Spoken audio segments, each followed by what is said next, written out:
अतिवृष्टी नुकसान भरपाई 2025 चा निधी वितरित करण्याकरिता शेवटचा जी-आर आलेला मित्रांनो. त्या जी-आरनुसार शेतकऱ्यांच्या बँक खात्यामध्ये दिवाळीच्या आत पैसे येणार आहे. तर बघा मित्रांनो, शासन निर्णय काय आहे.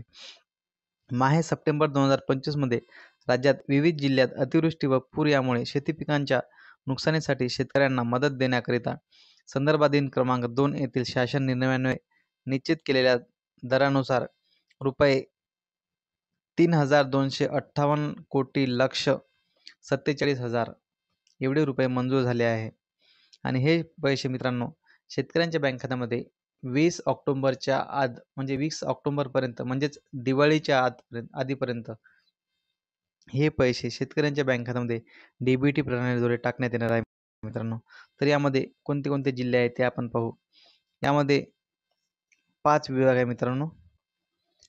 नागपूर, अमरावती, पुणे, नाशिक आणि कोकण यामधले आता आपण जिल्हे पाहू.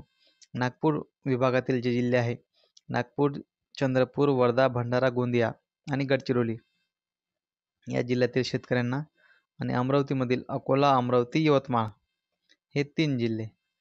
पुणे विभागातील सातारा, सोलापूर, पुणे, सांगली आणि नाशिक विभागातील नाशिक, धुळे, नंदुरबार, जळगाव, अहिल्यानगर आणि कोकण विभागातील ठाणे, पालघर, रायगड, रत्नागिरी आणि सिंधुदुर्ग असे जे जिल्ह्यातील संपूर्ण शेतकरी आहे आणि त्या जिल्ह्यातील जे तालुके आहे अतिवृष्टीबाधित म्हणजे नुकसान झालेले त्या संपूर्ण शेतकरी बांधवांच्या खात्यामध्ये जे अतिवृष्टी नुकसान भरपाईचे पैसे आहे मित्रांनो ते लवकरात लवकर म्हणजे दिवाळीच्या आत म्हणजेच 20 ऑक्टोबरच्या आधी 20 ऑक्टोबरपर्यंत शेतकऱ्यांच्या बँक खात्यामध्ये डीबीटी प्रणालीद्वारे टाकण्यात येतील असा हा जी-आर निर्गमित करण्यात आलेला आहे मित्रांनो.